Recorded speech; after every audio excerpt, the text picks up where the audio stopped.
வணக்கம். மீடியா 7 ஒருபுரி செய்திகள் வாசிப்பவர் ரக்ஷிதா. கோவை அரசு மருத்துவமனைக்கு 1 கோடி ரூபாய் செலவில் நவீன சிகிச்சை எந்திரங்கள் வந்துள்ளது. கோவை மருத்துவக் கல்லூரி டீன் எட்வின் ஜோ தெரிவித்துள்ளார். வாணியம்பாடியில் பச்சிளம் பெண் குழந்தையை முட்புதரில் வீசி சென்ற தாயை போலீசார் தேடி வருகின்றனர்.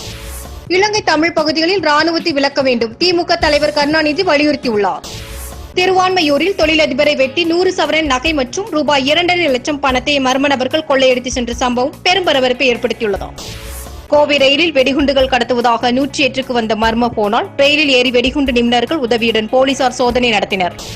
கோவை மதுக்கரை பகுதியில் அட்டகாசம் செய்யும் ஒற்றை யானையுடன் உலா வரும் மேலும் 2 யானைகளால் அப்பகுதியில் பெரும் பரபரப்பு ஏற்பட்டுள்ளது. தேமுதிக வேட்பாளர் ஏவி ஆறுமுகம் உள்ளிட்டோர் மு.க. ஸ்டாலின் முன்னிலையில் திமுகவில் இணைந்தனர். மராட்டிய மாநிலத்தில் பணமேற்றி சென்ற கொரியர் பேனை வழிமறித்து ரூபாய் 2,72 லட்சம் கொள்ளையடித்த கும்பலை சேர்ந்த 5 பேரை கைது செய்துள்ள போலீசார் அவர்களிடமிருந்து 1,24 லட்சம் ரூபாயை பறிமுதல் செய்துள்ளனர். பாதுகாப்பு காரணங்களுக்காக பிளாக்பெரி செல்போனில் ஒபாமா பேச தடை விதிக்கப்பட்டுள்ளது.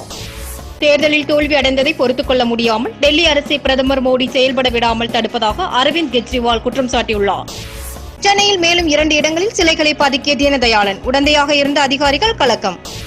இத்துடன் இன்றைய ஒருவரி செய்திகள் நிறைவடைகின்றன. இணைந்திருங்கள். இது மீடியா 7 இணையதள தொலைக்காட்சி.